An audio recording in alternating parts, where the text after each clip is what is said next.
وبارک وسلم۔ قال اللہ تعالی و تبارک فی القرآن المجید والفرقان الحمید فی شان حبیبہ مخبرا و آمرا ان اللہ و ملائکتہ یصلون علی النبی یا ایہا الذین آمنوا صلوا علیہ وسلموا تسلیما۔ اللہم صلی علی سیدنا و مولانا محمد معدن الجود والکرم صلاۃ و سلاما علیک یا سیدی یا رسول اللہ وعلی آلک و اصحابک یا حبیب اللہ۔ حمد و تعریف و توصیف اللہ جل مجدہ الکریم کی ذات بابرکات کے لیے، رسول رحمت شفیع معظم نبی محتشم حضور ختمی المرتبت صلی اللہ علیہ وآلہ وسلم کے حضور ناز میں اپنی عقیدتوں، ارادتوں اور محبتوں کا خراج پیش کرنے کے بعد واجب الاحترام ذوی الاحتشام عالی مرتبت سامعین، مہمانان گرامی، السلام علیکم ورحمۃ اللہ وبرکاتہ۔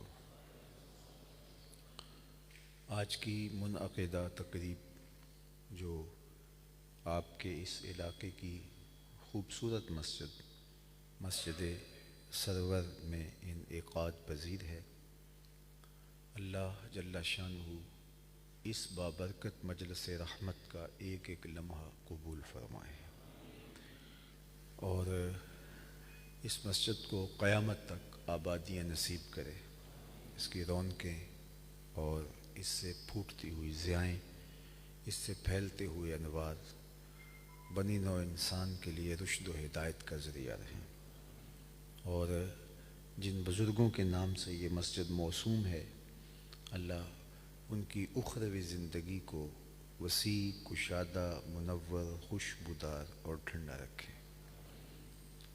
اپنی خاص کرم نوازیوں کا حظ وافر اللہ ہماری زندگیوں میں اتارے۔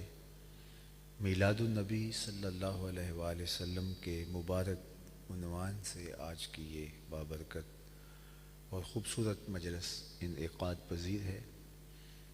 حضور کی مدح و ستائش نعت کی صورت میں آپ سماعت کر چکے ہیں، اور تھوڑے وقت کے لیے کچھ باتیں میں بھی آپ کے سامنے رکھوں گا۔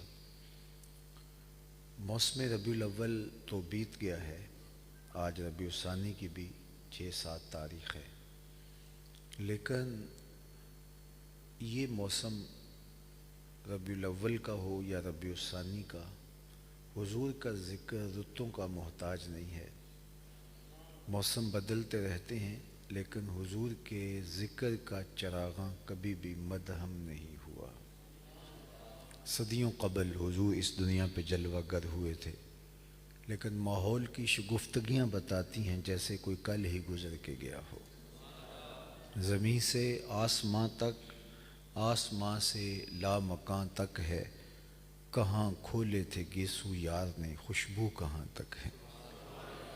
اتنا تذکرہ ہم نے کسی کا ہوتے دیکھا نہیں جتنا میرے حضور کا ہو رہا ہے۔ گلی گلی انہی کے نام کا چراغاں ہے، ہر لب پہ انہی کی نعتیں ہیں، ہر زباں پہ انہی کی باتیں ہیں۔ ان کا نام اتنا میٹھا، دل آویز، سرور انگیز، تسکین آور ہے کہ جب کوئی ان کا نام لیتا ہے تو روحیں سرشار ہوتی چلی جاتی۔ میرے شہر کے ایک پنجابی شاعر ہیں ڈاکٹر اسحاق، انہوں نے کہا تھا، تینوں سینے دی میں ٹھنڈ آکھاں، تینوں سینے دی میں ٹھنڈ آکھاں، شہد گلاب تے کھنڈ آکھاں، تینوں نبیاں دا میں لاڑا آکھاں، تیرے ہجر دے وچ میں ہاڑا آکھاں۔ میٹھا نام ہے، دل آویز ہے، سرور انگیز ہے، قرار قلب ہے، تسکین جاں ہے۔ حضرت شیخ مہدی الفاسی مطالع المسرات شرح دلائل الخیرات میں لکھتے ہیں، حضور کا ذکر سن کر جس شخص کے کلیجے میں ٹھنڈ نہیں پڑتی، اس کے سینے میں دھڑکنے والا دل کسی مومن کا دل ہی نہیں ہے۔ یہ ہو ہی نہیں سکتا کہ حضور کا ذکر ہو اور تسکین نہ آئے۔ فرانس کے گماشتوں نے چند الٹی ٹیڑھی لکیریں کھینچ کے انہیں پیغمبر حسن و جمال کے خاکے قرار دیا، اور ان کا خیال یہ تھا کہ اس سے ہم حضور کی عظمتوں کو گھٹا لیں گے یا اہل ایمان کے سینے حضور کے پیار سے خالی کر سکیں گے۔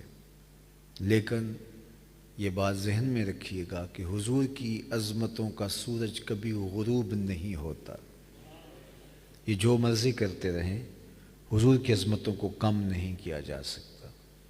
پہلی بات تو یہ کہ یہ خاکے میرے حضور کے ہیں ہی نہیں، خاکے تو خاکیوں کے ہوتے ہیں، جو پیکر نور ہو اس کے خاکے کون تراش سکتا ہے؟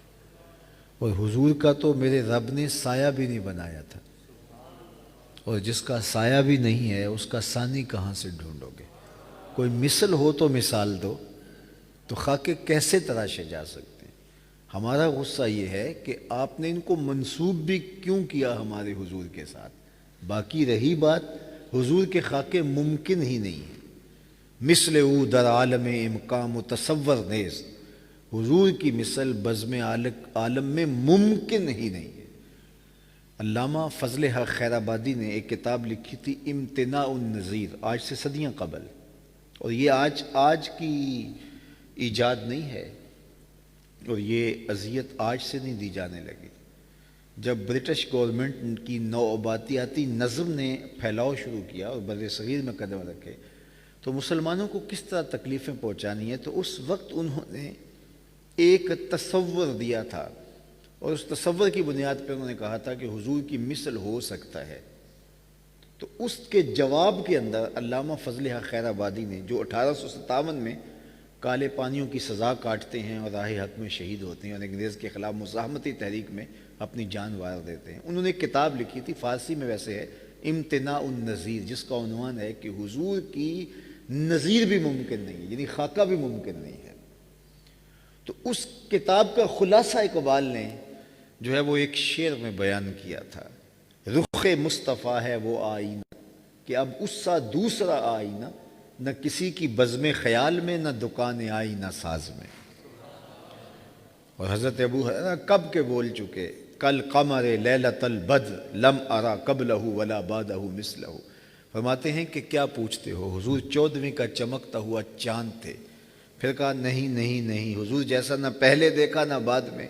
اور حضرت حسان بن ثابت بولے دیکھتے کیسے، کسی ماں نے جنم دیا ہوتا تو دیکھتے۔ خدا نے وہ سچائی پن چھڑیا جدے وچ محمد نو ٹالیا سی، حسینہ جمیلاں دا منہ موڑ دیتا، محمد بنا کے قلم توڑ دیتا۔ تو یہ خاکے کسی اور کے تراش رہے ہیں، منسوب حضور سے کر رہے ہیں، حضور کا خاکہ ہو ہی نہیں سکتا، ان کی مثل کا تصور نہیں ہو سکتا۔ جنہوں نے دیکھا ہے ان کی کہانی سنی، حضرت عمر بن عاص رضی اللہ تعالیٰ عنہ، صحیح بخاری کی روایت ہے، لوگ ان کے پاس گئے اور ان کے اوپر آخری وقت تھا، تو لوگوں کو دیکھ کر وہ دیوار کی طرف منہ کر کے رونے لگے، اتنا روئے کہ جو گئے تھے ان کی زیارت کے لیے تو وہ بھی آنسوؤں سے رونے لگے۔ تو پھر آپ نے رخ پھیرا اور ان سے مخاطبت کرتے ہوئے کہا، لو سئلت ان اصفہ ما اتقت، اگر تم مجھ سے یہ پوچھنے آئے ہو کہ حضور کیسے تھے تو اللہ کی قسم میں تو نقشہ کھینچنے کی طاقت نہیں رکھتا۔ یہ وہ ہیں جنہوں نے حضور کو شام سویرے دیکھا، اللہ اکبر، تو وہ جمال اللہ نے اپنے محبوب کو دیا۔ تو یہ اپنے خوب سے باطن کا اظہار کر رہے ہیں۔ پورا فرانس بھی آسمان کی طرف منہ کر کے تھوکنا شروع کر دے تو چاند کی نوری کرنیں میلی ہو جائیں گی؟ چاند کا چہرہ مسخ ہو سکتا ہے؟ ان کا تھوکا ہوا تھوڑی دیر کے بعد ان کے اپنے منہ پہ آ گرے گا، چاند روشن رہے گا۔ مدینے کا چاند کل بھی روشن تھا، ہرا کا چاند آج بھی روشن ہے، اور رہے گا یوں ہی ان کا چرچا رہے گا، پڑے خاک ہو جائیں جل جانے والے۔ تو یہ ان کا اپنا خوب سے باطن ہے، حضور علیہ السلام کی شان میں فرق نہیں پڑتا۔ قریش مکہ نے، بخاری اٹھائیے، انہوں نے کہا کہ یار تم بڑے عجیب لوگ ہو، حضور علیہ السلام کی توہین بھی کرتے ہو اور ساتھ ان کے لیے لفظ محمد بھی بولتے ہو صلی اللہ علیہ وسلم۔ محمد کا معنی ہے جس کی بار بار تعریف کی گئی ہو، الذی یحمد حمدن بعد حمد، مرتن بعد مرتن، کرتن بعد کرتن، اس کا معنی جس کی بار بار تعریف کی جائے، قلم ٹوٹ جائیں تعریف ختم نہ ہو، صحیفے ختم ہو جائیں تعریف ختم نہ ہو، روشنائیاں ختم ہو جائیں تعریف ختم نہ ہو، لکھنے والے زندگیاں گزار بیٹھیں تعریف ختم نہ ہو، تعریف کی اپنی تعریف ختم ہو جائے، محمد وہ ہوتا ہے جس کی تعریف ختم نہ ہو۔ تو کہا کہ تم تو اہل زبان ہو، تمہیں تو پتہ ہے یہ باب تفعیل سے ہے، اور تفعیل کا خاصا کثرت ماخذ ہے، یعنی محمد تفعیل سے اس میں مفعول کا صیغہ ہے، تو اس کا معنی یہی ہوا کہ جس کی اتنی تعریف کی جائے، اتنی تعریف کی جائے کہ جس کی حد نہ ہو۔ تو کہا کہ تم تو جانتے ہو کہ لفظ محمد کا معنی کیا، اور پھر تم یہ لفظ بھی بولو ان کے لیے بطور نام، بطور اسم، اور پھر ان کی اہانت بھی کرو، تو یہ بات کوئی جچتی نہیں۔ جو نام کا مفہوم نہ جانتا ہو، کوئی اہل زبان نہ ہو، تو وہ بات کرے تو بات سمجھ میں آتی ہے، لیکن تم کیوں کرتے ہو؟ انہوں نے کہا ٹھیک ہے آج کے بعد ہم یہ لفظ ان کے لیے نہیں بولیں گے، تو انہوں نے نام اپنے طور پہ رکھ لیا مزمم، یہ بالکل اس کے برعکس معنی میں ہے، تو مزمم کہہ کے اپنے خوب سے باطن کا اظہار کرتے۔ تو کسی نے جا کے حضور علیہ السلام سے کہا کہ حضور وہ مزمم کہہ کے گالیاں دیتے ہیں، تو حضور نے فرمایا تم نے دیکھا نہیں اللہ نے قریش کے منہ کو کیسے پھیر دیا، یشتمون مزمما ویلعنون مزمما وانا محمد صلی اللہ علیہ وسلم، فرمایا وہ کسی مزمم کو گالیاں دے رہے ہیں، میرے رب نے مجھے محمد بنایا ہے، اللہ نے ان کا منہ پھیر دیا ہے۔ تو یہ خاکے کسی اور کے تراش رہے ہیں، میرے حضور کے تو خاکے ہو ہی نہیں سکتے، ممکن ہی نہیں ہے۔ اللہ نے اپنے محبوب کا سایہ بھی نہیں بنایا تو خاکے کیسے بن سکتے ہیں؟ حالانکہ سایہ بھی ایک قسم کا جو ہے وہ انسان کا عکس ہوتا ہے۔ حضرت شیخ مجدد الفسانی علیہ رحمہ فرماتے ہیں سایہ شخص از شخص لطیف ترست، کسی شخص کا سایہ اس شخص سے زیادہ لطیف ہوتا ہے، اور علی جناب صلی اللہ علیہ وآلہ وسلم سے لطیف کائنات میں شے کوئی نہیں، تو سایہ چے معنی دارت، تو کہا پھر سایہ کیسے ہو سکتا ہے؟ جو محبوب اتنے لطیف ہیں بلکہ الطف ہیں، تو جن کا سایہ بھی ممکن نہیں ہے تو خاکہ کیسے ممکن ہو سکتا ہے؟ تو یہ بات ذہن میں رکھیے گا، ہمارا غصہ یہ ہے کہ وہ منسوب بھی کیوں کریں۔ باقی رہی بات خاکہ ہونے کی نفس الامر میں، تو ممکن ہی نہیں ہے۔ خدا نے وہ سچائی پن چھڑیا جدے وچ محمد نو ٹالیا سی، وہ جمال دیا، وہ خوبصورتی دی، مکھ چند بدر شاہ شانی ہے، متھے چمک دی لاٹ نورانی ہے، کالی زلف تے اکھ مستانی ہے، مخمور رکھی ہند مد بری، وہ جمال دیا، وہ خوبصورتی دی۔ امام زرقانی نے حضور کے جمال پر ایک بڑا خوبصورت واقعہ لکھا، آپ کی روح سرشار ہوگی، چونکہ اگر مغرب خاکے تراشنے اور ان کو منسوب کرنے کی بدکاری کرتا ہے تو ہم گلی گلی حضور کے حسن کے قصیدے پڑھ رہے ہیں۔ میں بھی دوستوں کو بتا رہا تھا کہ 12 ربیع الاول سے گھر سے نکلا ہوں اور مسلسل اسفار شام سویرے، تو میں اس پہ اپنے لیے فخر سمجھتا ہوں، اور میری یہ عزت ہے کہ اللہ نے مجھے حضور کے نام کے لیے منتخب کر لیا، اور یہ کوئی میرا کمال نہیں۔ حضرت حسان بن ثابت کہتے ہیں ما ان مدحت محمدا بمقالتی لیکن مدحت مقالتی بمحمدی صلی اللہ علیہ وسلم، فرمایا لوگوں میں اپنے شعروں سے حضور کا جمال اور حضور علیہ السلام کی مدح نہیں کرتا، بلکہ جب میں شعروں میں حضور کا نام رکھتا ہوں میرے شعروں میں جمال پیدا ہو جاتا ہے۔ ہمارے لہجے خوبصورت نہیں ہیں، لہجوں میں لگا ہوا نام محمد خوبصورت ہے صلی اللہ علیہ وآلہ وسلم۔ یہ پتے ہیں، یہ اس کے ساتھ کانٹے بھی ہیں، ٹہنیاں بھی ہیں، ان کی خوبصورتی نہیں۔ جب پھول لگ گئے تو پھولوں کے ساتھ گلدستے کے ساتھ لگا ہوا وہ دھاگا بھی اسی وزن میں جاتا ہے، اسی قیمت میں جاتا ہے۔ تو کہا جب میرے کلام میں نام محمد کے پھول لگتے ہیں تو گلدستہ بنتا چلا جاتا ہے۔ تو یہ ان کے نام کی مٹھاس ہے، ان کے نام کا رنگ ہے۔ ان کا نام لبوں پر آئے میٹھا میٹھا منہ ہو جائے، ان کا نام لبوں پر آئے میٹھا میٹھا منہ ہو جائے، ان کے بول بہاروں جیسے اور اصحاب ستاروں جیسے، ان سا پیارا اور نہ کوئی، ان سے بچھڑ کے لکڑی روئی، جب وہ سیر کو جایا کرتے سر پہ بادل سایہ کرتے۔ وہ اللہ نے اپنے محبوب کو شان دی۔ تو امام زرقانی کی کہانی سنیے، کہتے ہیں ایک دن حضور مکے مدینہ المنورہ کے زمانے میں سیر کرتے کرتے باہر کسی چراگاہ میں تشریف لے گئے، وہاں ایک قافلے نے پڑاؤ کیا ہوا تھا اور ان کے اونٹ وہاں چر رہے تھے۔ سرخ رنگ کا اونٹ حضور کو پسند آ گیا۔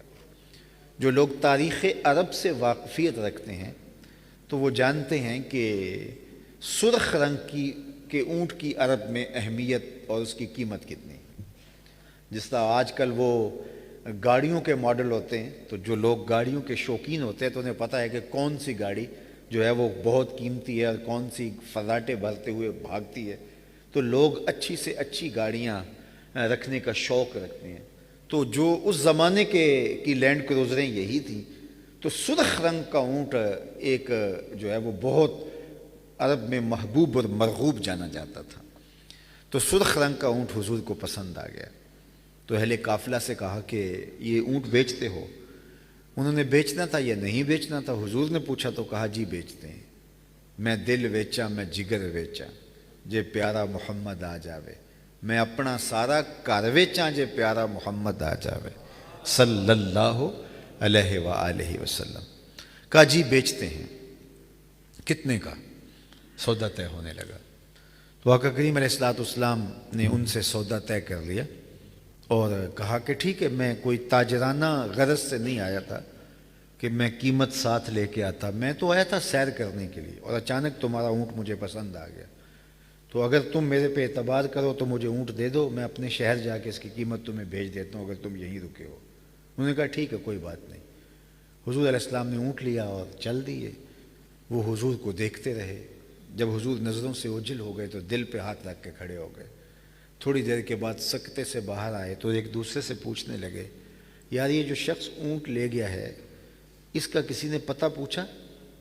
جب آپ کسی کو نقد سودا دیتے ہیں تو اس کا عطا پتہ پوچھنے کی ضرورت نہیں ہوتی، اور جب کسی کو ادھار دیتے ہیں تو پھر یا آپ اسے جانتے ہوتے ہیں یا درمیان میں کوئی ضامن ہوتا ہے یا کوئی چیز گروی رکھ لیتے ہیں۔ تو کہا ایک شخص آیا اور قیمتی اونٹ لے گیا اور تم نے اس کا پتہ بھی نہیں پوچھا اور تم میں سے اسے جانتا بھی کوئی نہیں اور اونٹ بھی ادھار دے دیا۔ ایک بولا یار جب وہ باتیں کرتا تھا منہ سے پھول جھڑتے تھے، اذا تکلم رؤیا کالنور یخرج من بین ثنایا ہو، یار میں تو یہ منظر دیکھتا رہ گیا۔ دوسرا بولا یار جب وہ مسکراتا تھا سامنے والے پہاڑوں پہ عکس پڑتا تھا، اذا ضحک یتلالأ فی الجدر۔ تیسرا بولا یار میں تو اس کی زلفوں کے پیچ و خم میں کھو کے رہ گیا۔ ایک نے کہا میں تو اس کی آنکھیں ہی دیکھتا رہ گیا، کیا خوب سجن دیاں اکھیاں نے، کیا خوب سجن دیاں اکھیاں نے جویں پر کے سرائیاں رکھیاں نے، تو اجے میرا یار نہیں ڈٹھا جنوں ویکھ کے چند شرم آوے، ادھی راتیں دن چڑھ جاوے جیو رخ تو نقاب اٹھاوے، تے جے او نکلے سیر کرن نوں سارا گلشن سیس نواوے، اتے دھرتی لف لف جاوے جے ہاتھ پھلاں وچ رکھدا ہاتھ پھلاں تو ود جاوے، نین نشیلے مست رسیلے وچ سونا کجل سہاوے، اکھ اگڑے تے انج پیا جاپے جویں میں خانہ کھل جاوے، توبہ توبہ حسن سجن دا چال نہ چلی جاوے، بجلی ڈردی لشک نہ مارے متاں بے ادبی ہو جاوے، علم خدا نے اینا دتا عقلاں وچ نہ آوے، عقل خدا نے اینی دتی علماں وچ نہ آوے، کی اعجاز نظر وچ او دی جو آوے وک جاوے، خلق او دے نے مول لئی دنیا کوئی ورلا ہی جان بچاوے، آزم ایڈا سونا ماہی سانو کدھرے نظر نہ آوے۔ کہا جو بھی ہوا وہ حسن کا جادو جگا کے اب تمہارا قیمتی اونٹ ہتھیا کے لے گیا۔ امام زرقانی نے لکھا ہے کہ جب انہوں نے کہا نا اونٹ ہتھیا کے لے گیا تو اب تک خاموش بیٹھی قافلے کے سردار کی بیوی نے خیمے کا پردہ سرکایا اور ان سے مخاطبت کرتے ہوئے بولی آنا ضامنۃ لثمن جملکم لا یغدر بکم، خبردار اس کے خلاف کوئی بات کی، اگر وہ قیمت نہ دینے آیا تو قیمت مجھ سے لے لینا، میں ضامنہ ہوں۔ انہوں نے کہا اچھا تو جانتی ہے؟ کہا واللہ میں بھی نہیں جانتی۔ تو کہا پھر ضمانت کیسے دے رہی ہے؟ کہا جب تم سودا کر رہے تھے میں نے خیمے کی اوٹ سے اس کا چہرہ دیکھا تھا، اور جس کا چہرہ اتنا سونا ہو وہ جھوٹ بول ہی نہیں سکتا ہے۔ تھوڑے لمحے گزرے تھے تو حضور کے غلام آ گئے کہ قافلے والے کون ہیں جن سے ہمارے آقا نے اونٹ خریدا؟ انہوں نے کہا ہم ہیں۔ تو کہا یہ کھجوریں حضور نے آپ کی ضیافت کے لیے بھیجی اور یہ رہی آپ کی قیمت۔ تو انہوں نے کہا کہ ہم قیمت کیا لیں گے، ہم بک چکے ہیں خود ہی، ہمیں یہ بتاؤ اس پیارے کا ڈیرہ کہاں ہے۔ امام زرقانی لکھتے ہیں کہ اس وفد کے سربراہ کا نام طارق تھا اور اس وجہ سے اس کو وفد طارق کے نام سے تاریخ میں یاد کیا جاتا ہے۔ تو یہ سارا قبیلہ اٹھا اور جا کے حضور کے قدموں میں بیٹھ گیا، تیری تک کے اداواں میں مرید ہو۔ جمال ہی ایسا دیا، خوبصورتی ایسی دی، ایسا حسن عطا کیا کہ کائنات میں اللہ نے کوئی ایسا حسین پیدا نہیں کیا، لکھاں آئے لوک زمانے تھے، محبوب خدا جا کوئی نہیں، لکھاں سونے بن بن بہندے نے او دی خاک پا جا کوئی نہیں۔ وہ خوبصورتی دی، وہ جمال دیا کہ جو انہی کا ہے اور انہی کا مقصود ہے، اور وہ جمال دے کے خود میرے رب نے کہا وَالضُّحَىٰ وَاللَّيْلِ إِذَا سَجَىٰ۔ محبوب تیرے چہرہ زیبا کی قسم، تیری زلف عنبرین کی قسم، رخ نور کی قسم، اور شانوں پہ لٹکتی سیاہ زلفوں کی قسم، تو جس کے حسن کے قصیدے میرا رب بھی بیان کرے، بلکہ امام اہل سنت امام شاہ احمد رضا خان فاضل بریلوی بولے جس کا حسن اللہ کو بھی بھا گیا، جس کا حسن اللہ کو بھی بھا گیا، ایسے پیارے سے محبت کیجیے۔ یعنی حضور وہ ہیں کہ جو اللہ کے بھی محبوب ہیں، تو پھر میرا اور آپ کا یہ شرف ہوا نا کہ ہمارے محبوب وہ ہیں جو خدا کا بھی محبوب ہے۔ اعظم چشتی مرحوم نے کہا تھا نا کہ اپنا معیار زمانے سے جدا رکھتے ہیں، ہم تو محبوب بھی محبوب خدا رکھتے ہیں۔ کوئی معمولی شخص تھوڑا ہے جس کا محبت کا دم بھرتے ہوں۔ وہ لوگ نام کا پہلا سپیلنگ لکھ کے جو ہے وہ بتا رہے ہوتے ہیں کہ ہم کسی سے پیار کرتے ہیں اور چھپا رہے ہوتے ہیں۔ ہمارا محبوب وہ نہیں ہے جو گلیوں میں آوارہ گھومتا ہو، ہمارا تو محبوب وہ ہے جو عرش کی گلیوں پہ روشوں پہ سیر کرتا ہے۔ ہمیں نام چھپانے کی ضرورت نہیں ہے، ہم تو سینہ تان کے محمد محمد پکاریں گے۔ یہ میں سویر سے لے کر شام تک سفر پہ رہتا ہوں، اور جو سفر میں رہنے والا شخص ہو تو اس کے تجربات بھی فزوں تر ہوتے ہیں۔ تو گاڑیوں کے پیچھے ایک جملہ لکھا ہوتا ہے، اور آپ نے بھی پڑھا ہو، یہ ایک الگ سائیکی ہے، الگ کائنات ہے۔ یہ بھی کچھ جملے ایسے ہوتے ہیں کہ ہم پڑھ کے تو متحیر ہو جاتے ہیں، کچھ جملے ہیں کہ وہ پڑھیں تو ہنسی نہیں رکتی، کچھ ہیں تو دیر تک سوچنے پہ مجبور کرتے ہیں، اور کچھ جملے بڑے معنی خیز بھی ہوتے ہیں۔ تو ایک جملہ آپ نے اکثر پڑھا ہوگا، گاڑیوں کے پیچھے لکھا ہوتا ہے صنم بے وفا۔ تو میں اپنے دوستوں کو جو میرے ساتھ ہم سفر ہوتے ہیں پوچھتا ہوں کہ اس کا کیا مطلب ہے، تو وہ کہتے ہیں جی آپ بھی بتائیے۔ تو میں کہتا ہوں کہ اس نے کسی سے پیار کیا ہوگا اور آج بے وفائی کا داغ لے کر کے یہ تحریری احتجاج کر رہا ہے۔ تو میں نے کہا صاحب تو نے پیار ہی اس سے کیا جس نے بے وفائی کی، آ تجھے وہ چوکھٹ بتاؤں، جو پیار کرتے ہیں ہاتھ پکڑتے ہیں حشر کے دن بھی نہیں چھوڑتے۔ یہ دنیا کی محبتیں بے وفا ہیں، لیکن وہ بندہ نواز محبت ہے، حشر کے دن بھی نہیں چھوڑتے۔ تو پھر پیار اس سے کرو نا جو پیار کرنے کی ریت تو نبھا سکے نا، اس سے پیار کرنا کیا جو راستے میں چھوڑ جائے۔ اور وہ پیار کیسا جو انسان کو کسی کام کا نہ چھوڑے۔ غالب نے کہا تھا نا عشق نے غالب نکما کر دیا، ورنہ ہم بھی آدمی تھے کام کے۔ یعنی ایک وہ پیار ہے جو اچھے بھلے انسان کو نکما کر کے ناکارہ کر کے چھوڑ دیتا ہے، لیکن جس پیار کی میں کہانی سنا رہا ہوں وہ بلال حبشی کو پستیوں سے اٹھا کے عرش کی بلندیوں تک پہنچا دیتا۔ دنیا کی محبتیں توڑتی ہیں انسانوں کو، حضور کی محبت انسانوں کو جوڑتی ہے۔ ایک کے دو چاہنے والے رقیب کہلاتے ہیں نا، یہ میرا محبوب ہے تم نے کیوں دیکھا، قتل تک نوبت جا پہنچتی ہے۔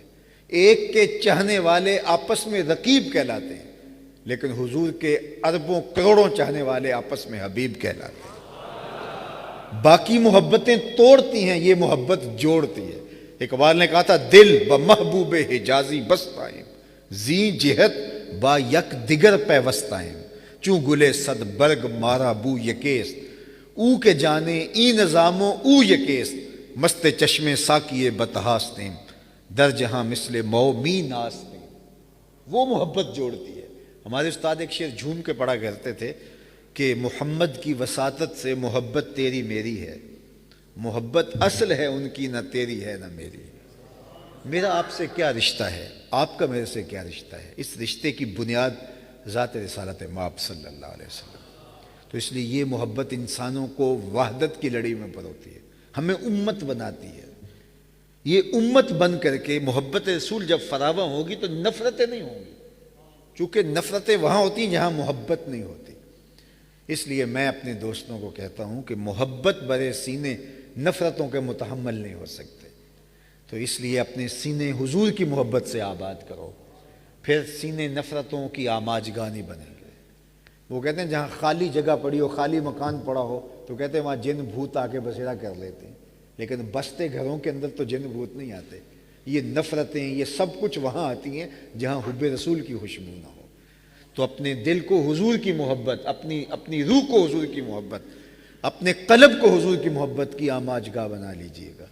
نازش قادری کا ایک شعر ہے، اللہ ان کو صحت دے، آج کل بہت بیمار ہیں، تو مجھے بہت پرانا بچپن، یہ میٹرک کے زمانے، چونکہ وہ میرے استاد بھائی بھی ہیں، تو ان کے بچپن کے زمانے کا ایک شعر ہے مسے خام تو اس طرح سے کندن کر لو، دل کو یاد شہ کونین کا مسکن کر لو، سبز گنبد سے یوں تعلق بناؤ نازش، روح بھی اپنی ہرے رنگ سے روغن کر لو۔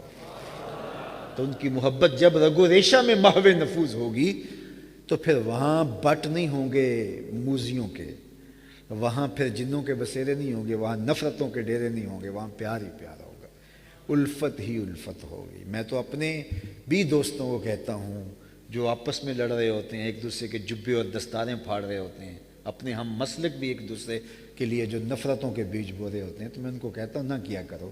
جب تم حضور کی محبت کا دعویٰ کرتے ہو، تمہارا یہ عمل تمہارے دعوے کی تکذیب کرے گا، اس لیے کہ تمہارے اندر پھر گنجائش ہے نا کہ تم حضور کے کسی غلام سے نفرت پیدا کر رہے ہو، تو پھر اس کا مطلب ہے تکذیب ہوگی۔ اس لیے ہمارے سینے حضور کی محبت سے آباد ہونے چاہیے۔ محبت، الفت، تین چیزیں جوڑتی ہیں پوری انسانیت کو۔ کلکم من آدم و آدم من تین، یہ پوری انسانیت کو چیز جوڑتی ہے۔ تم سب اولاد آدم ہو اور آدم علیہ السلام مٹی سے ہیں، حضور نے فرمایا یہ چیز جوڑتی ہے، اور یہ جوڑ کر کے کالے گورے اور امیر غریب کے فرق کو مٹاتی ہے۔ جب سب ایک باپ کی اولاد ہیں تو کوئی اونچا نیچا نہیں ہے، تو تفرقات کو مٹاتی ہے یہ چیز کہ کلکم من آدم۔ دوسری چیز، تمام الخلق و عیال اللہ، تمام مخلوق اللہ کی عیال ہے، اللہ کا قبیلہ اور کنبہ ہے۔ جب تم اس کی مخلوق ہو، اس کے بندے ہو، تو پھر نفرت کا جواز ختم ہوتا چلا جاتا ہے۔ کس کو پتھر مارے ناصر، کون پرایا ہے، دل کے شیش محل میں ایک ایک چہرہ اپنا لگتا ہے۔ اور تیسری چیز جو امت کی وحدت کی ضمانت ہے، جس سے شرق سے غرب تک، شمال سے جنوب تک امت جڑتی ہے اور وہ ایک لڑی میں پروئے جاتے ہیں، وہ ذات رسالت مآب صلی اللہ علیہ وسلم کی محبت ہے۔ صہیب روم سے آئے ہیں، بلال حبشے سے ہیں، حضرت ابو ہریرہ رضی اللہ تعالیٰ عنہ یمن سے آئے ہیں، حضرت سعد مدینی کے ہیں، حضرت ابو بکر عمر مکے سے ہیں، حضرت سلمان فارس سے ہیں، کہاں کہاں سے لوگ، لیکن سب ایک وحدت کی لڑی میں پروئے جاتے ہیں، امت بنتی ہے۔ تو ایک ذات ہے جو سب کو جوڑتی ہے، وہ ذات تمام لوگوں کے لیے وحدت کی علامت بنتی ہے۔ ہمیں تقسیم کرنے کے لیے جغرافیائی اور لسانی بنیادوں پہ بت کھڑے کیے جاتے ہیں۔ اقبال نے کہا تھا کہ یہ بت کے تراشیدہ تہذیب نوی ہے، غارت گرے کاشانہ دین نبوی ہے، بازو تیرا توحید کی قوت سے قوی ہے، اسلام تیرا دیس ہے، تو مصطفی ہے۔ یہ ہمیں ایک چیز کھڑا کرتی ہے۔ حضرت سلمان فارسی سے، اللہ اکبر، ان کی بھی طویل داستان ہے۔ صحابہ میں سب سے لمبی عمر حضرت سلمان فارسی کی ہے، 350 سال زندگی پائی ہے۔ جنہوں نے کم عمر بیان کی ہے ان کی کہ روایت، انہوں نے 250 سال لکھے ہیں۔ 250 سال سے لے کر 350 سال تک کی روایات ہیں۔ کم از کم ان کی عمر، جو سب سے کم درجے کی روایت ہے یعنی عمر کے حساب سے، وہ 250 سال کی ہے۔ چلو یہی مان لیتے ہیں، تو اتنی لمبی کسی صحابی کی عمر نہیں ہے۔ سب سے طویل العمر یہ ہے۔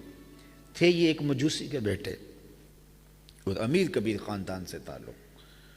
تو باغوں میں سیر کے لیے جاتے تو راستے میں ایک راہب کا کٹیا تھا، اس کے پاس اٹھنے بیٹھنے لگے۔ اس کی باتوں میں خوشبو محسوس ہوئی تو رک گئے۔ باپ کو پتہ چلا تو اس نے منع کیا کہ ہم تو مجوسی ہیں اور یہ اہل کتاب ہیں، تو ان کے پاس نہ بیٹھا کرو۔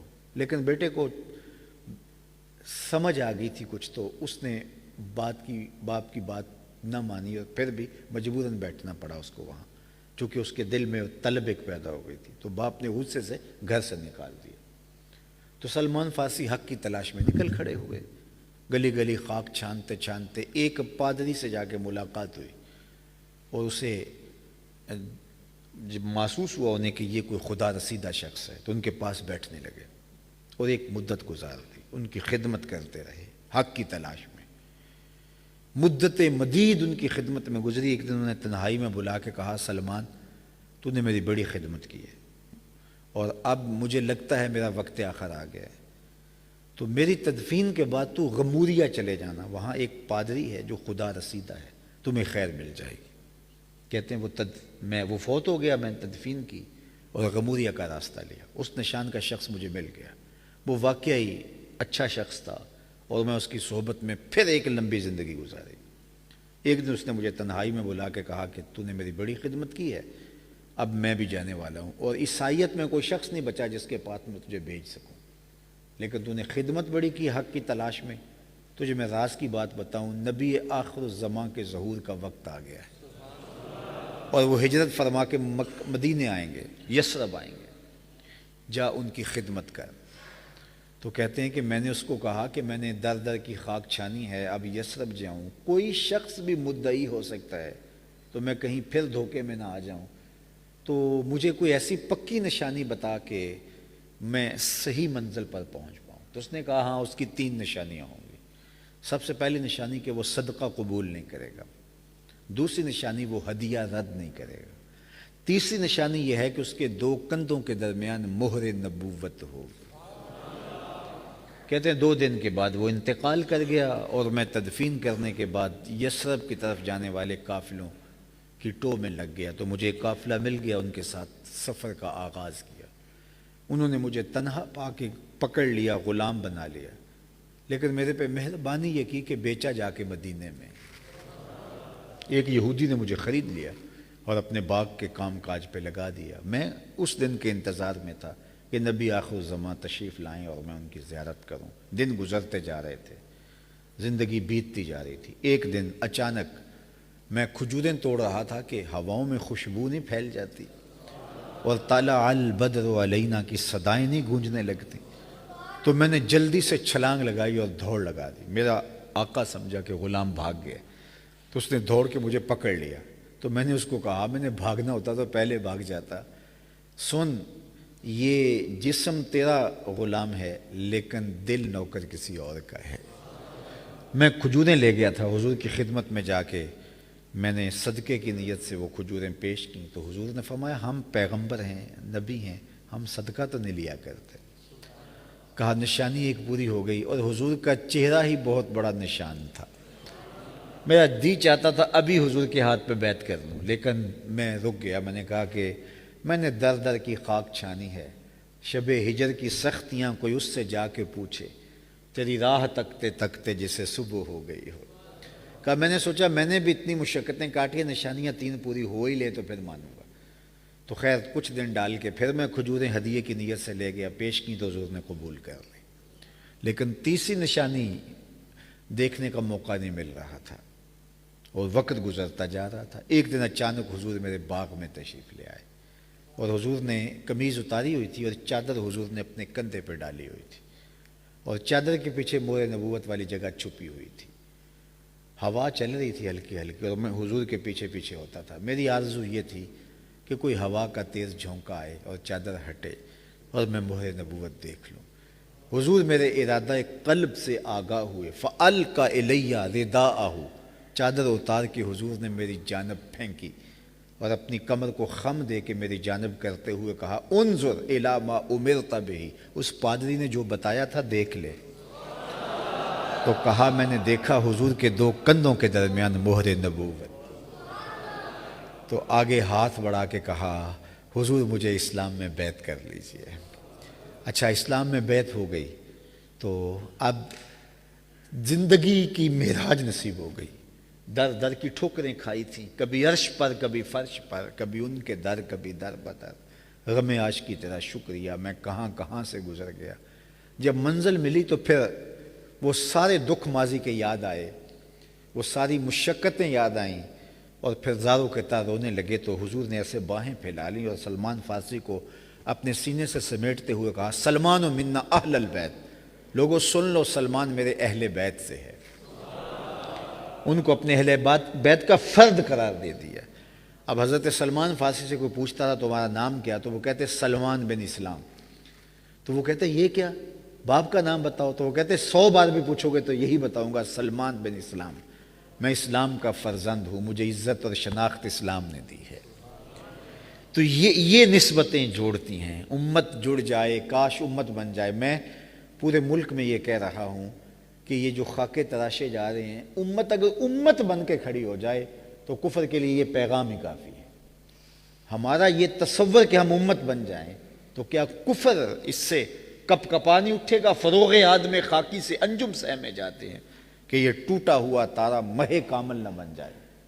تو اگر ہم ٹکڑیوں میں ہی بٹے رہتے ہیں، ہم گروہ بندیوں میں ہی تقسیم در تقسیم کے عمل سے ہی گزرتے رہتے ہیں، ہم ایک دوسرے کے جبے اور پگڑیاں ہی پھاڑتے رہتے ہیں، ہم ہر وقت تشدد اور افتراق کے بیج بوتے رہتے ہیں، نفرتوں کے ہی کانٹے اگاتے رہتے ہیں، تو دشمن تو یہ چاہتا ہے اگر امت صحیح معنوں میں امت بن کے کھڑی ہو جائے، اور وہ کھڑی ہوگی حضور کے نام سے، اور جب حضور کی اہانت ہو رہی ہوگی تو امت اب بھی کھڑی نہیں ہوگی، تو پھر اس امت کا پھر جو ہے وہ کیا حال ہونے والا ہے وہ کسی سے مخفی نہیں ہے۔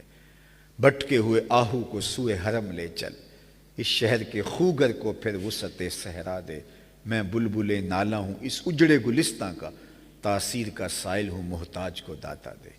اللہ اس امت کو صحیح معنوں میں امت بنا کے کھڑا کر دے، اور ہم وحدت کی لڑی میں ایسے پروئے جائیں کہ دشمن پر دھاک بیٹھ جائے۔ آقا کریم نے فرمایا قرب قیامت میں ایسا ہوگا کہ جس طرح بھوکے لوگ اچانک ایک پلیٹ ان کے سامنے آ جائے تو اس پر ٹوٹ پڑتے ہیں، تو فرمایا امت پر لوگ یوں ٹوٹ پڑیں گے۔ تو صحابہ نے عرض کی یا رسول اللہ، حیرت سے پوچھا ہم اس وقت تھوڑے سے ہوں گے؟ فرمایا نہیں، اس دن تم بہت زیادہ ہو جاؤ گے۔ تو صحابہ نے عرض کی یا رسول اللہ پھر یہ کیسے ہوگا؟ تو فرمایا تمہیں ایک بیماری کھا جائے گی جس کی وجہ سے تمہارا یہ حال ہو جائے گا، وہ کمزور ہو جاؤ گے۔ فرمایا وہ بیماری ہے الوہن، وہن نامی بیماری تمہیں لگ جائے گی، اور جس کی وجہ سے تم دشمن کے لیے لقمہ تر بن جاؤ گے۔ تو صحابہ نے پوچھا مل وہن یا رسول اللہ، حضور وہن کیا ہے؟ تو آقا کریم نے وہن کی تشریح کرتے ہوئے حب الدنیا و کراہیت الموت، دنیا کی محبت اور موت کا ڈر، یہ دو چیزیں تمہارے اندر سے جہاد کی روح بھی کھینچ لیں گی، اور جو ہے وہ تمہارے اندر سے جذبے بھی سرد پڑ جائیں گے، تم پھر کثرت کے باوجود بھیڑ بکریوں کی طرح ہو گئے، جس طرح سمندر کے اوپر جھاگ ہوتی ہے اس جھاگ کی طرح ہو گئے۔ آج وہن کی بیماری ہمیں کھا گئی، صبح سے لے کر شام تک ہمارا مقصد زیست دنیا رہ گیا ہے، اور آخرت، اللہ اس کا رسول، دین کی سربلندی، غلبہ اسلام، یہ ہمارے موضوع ہی نہیں رہے ہیں، جبکہ ہمارے بزرگوں نے ماضی میں، ہمارے اسلاف نے اپنی زندگیاں اس نام پہ گزار دیں۔ سلطان صلاح الدین ایوبی کا آج نام لیا جاتا ہے نا، لیکن اس کی زندگی کو بھی پڑھیں۔ جب ریجی نارڈ ایک بدبخت انگلستان کے شہزادے نے حاجیوں کے ایک قافلے کو لوٹا، ان کا سارا مال و اسباب لوٹ لیا اور ان کو گرفتار کر لیا، تو اس قافلے نے کہا کہ ہم پرامن حاجی ہیں، آپ نے ہمارا سامان لوٹ لیا، ہمیں جانے دو۔ تو اس نے دریدہ دہنی کرتے ہوئے کہا بلاؤ اپنے محمد کو جو تمہاری جان چھڑائے۔ اللہ اکبر۔ تو یہ بات سلطان صلاح الدین ایوبی تک پہنچی، تو تاریخ بتاتی ہے کہ اس کے بعد اس نے صحیح طرح سے نیند بھی نہیں لی، دن رات ایک کر دی اس نے کہ اسلام غالب اور میں بدلہ لوں۔ کہتے ہیں جب اس کو نیند تنگ کرتی تھی خیمے کی چوب سے ٹیک لگا لیتا تھا اور آنکھوں کی آگ نکال لیتا تھا، بستر پہ کروٹ نہیں لی اس نے، دن رات منصوبہ بندی کر رہا ہے، دن رات امت کو جوڑنے کی کوشش کرتا ہے، لشکر تیار کر رہا ہے۔ پھر ایک وقت آیا کہ سارے نائٹس اور سارے انگلستان کے شہزادے اس کے سامنے بیٹھے تھے، اس نے کسی کو کرسی دی، کسی کو کہا کہ تجھے میں معاف کرتا ہوں، کسی کا تجھے چھوڑتا ہوں، لیکن جب ریجی نارڈ کی باری آئی تو بادشاہ غصے سے کھڑا ہو گیا سلطان ایوبی، اور اس نے اس کو تلوار سے ٹکڑے کرتے ہوئے کہا ظالم محمد عربی نے اپنا نوکر بھیج دیا۔ اللہ اکبر اللہ۔